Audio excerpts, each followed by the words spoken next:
नमस्कार दोस्तों, मेरा नाम भव्य मंगला है। मैं आईएटीएफ क्वालिफाइड ऑडिटर हूँ। पिछले 19 साल से ऑटोमोटिव सेक्टर में ऑडिट कर रहा हूँ। एक और बेहतरीन टॉपिक में लेके आया हूँ और आज मैं बात करने वाला हूँ क्या डिफरेंस होता है अपॉर्चुनिटी कॉस्ट में और ट्रेड ऑफ कर्व में। और जब तक ये वीडियो समाप्त होगा आपको समझ में आ जाएगा होता क्या है ट्रेड ऑफ कर्व, जो कि आईएटीएफ के क्लॉज में लिखा हुआ है। अपॉर्चुनिटी कॉस्ट क्या होती है, क्यों ये इंपॉर्टेंट है और कहाँ से इसकी नीड आई और क्या इसमें मेन डिफरेंस है।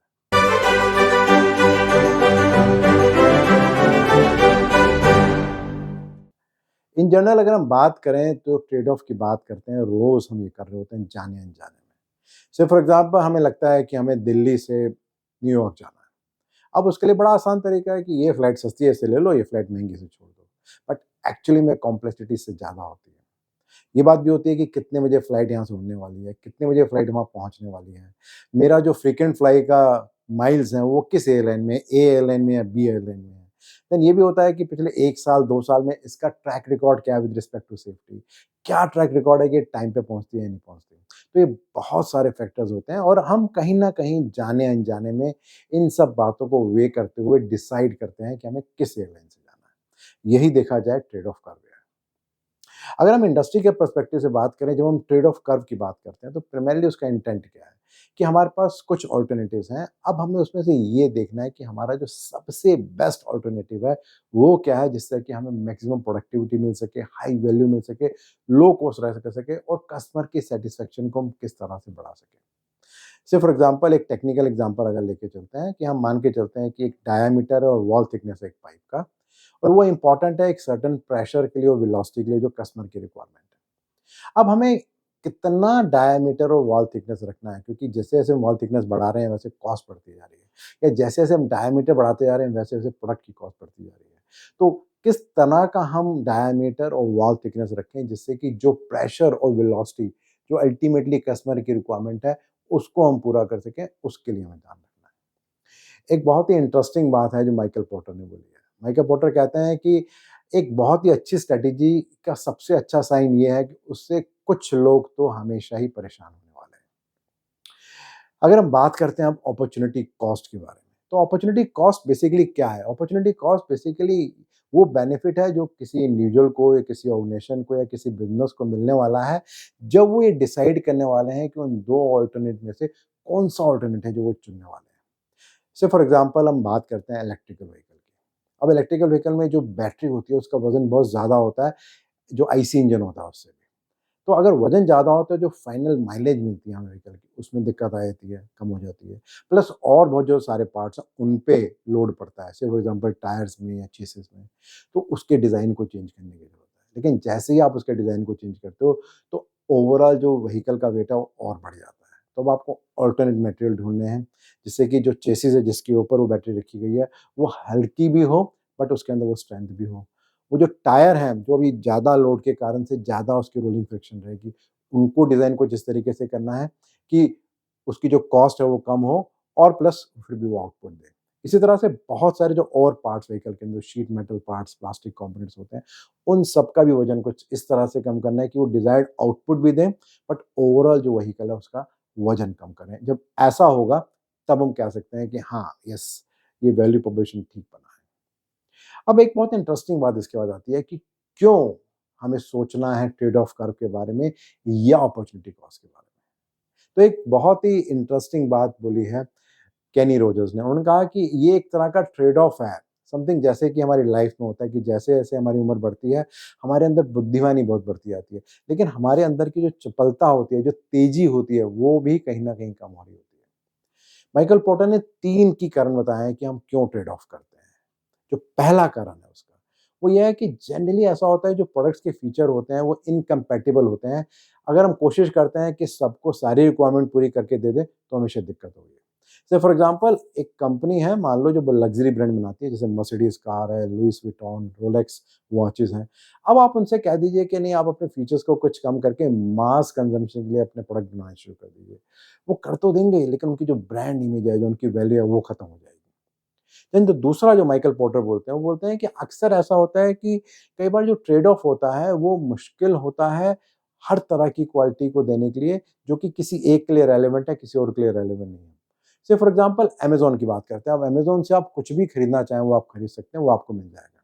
बट अज़्यूम कीजिए अगर अमेज़न आज कार भी बेचने लगे, बट कार के लिए जो एक्सपेक्टेशन एज्यूमर की है, जो वो आउटपुट चाहता है, जो फीचर्स चाहता है या जिस तरह का सपोर्ट चाहता है, वो बहुत डिफरेंट होगा जो अमेज़न से मिलता है। तो हो सकता है वो काम ना करे। और जो तीसरा इम्पोर्टेंट रीज़न जो माइकल पोर्टर बताते हैं, वो है कि अक्सर ऐसा होता है कि इनकंसिस्टेंसी होती है इमेज में और रेपुटेशन में, वो एक बहुत बड़ा कारण होता है जिस कारण से ऐसा होता है। सो फॉर एग्ज़ाम्पल अगर हम मान के चलिए फेसबुक का एग्ज़ाम्पल लीजिए। फेसबुक आम आदमी के लिए जहाँ पे लोग जाते हैं, मौज-मस्ती करते हैं, चैटिंग करते हैं, पुराने दोस्तों को ढूँढते हैं, अपनी फ़ोटोज़ डालते हैं और रिलैक्स करते हैं। बट अगर आज फेसबुक सोचने लगे कि मुझे ऐसा कुछ करना है जिससे कि लिंक्डइन की तरह प्रोफ़ाइल इसका बन जाए तो कैसे होगा? तो आप या इधर के भी नहीं रहेंगे, उधर के भी नहीं रहेंगे, तो you have to have a trade off कि क्या आपके लिए सही है और क्या आपके लिए सही नहीं है। अब एक अगला सवाल आता है कि कैसे डिसाइड करें ये वैल्यू प्रोपोज़िशन के बारे में? क्योंकि एक होती है वैल्यू और एक होता है उसका फंक्शन। तो उसका बैलेंस किस तरह से स्ट्राइक करें जिससे कि हमें वो चीज़ मिल सके जो हम डिज़ायर्ड चाहते हैं। तो अगर आप ग्राफ देखेंगे तो आप उसमें पाएँगे कि जो कोने में वैल्यू लिखी है, वो लिखा है उसमें low cost and low value. अगर हम ऊपर देखेंगे तो वहाँ लिखा है high cost and low value. अगर हम राइट साइड में ऊपर आते हैं तो वहाँ लिखा है high cost and high value.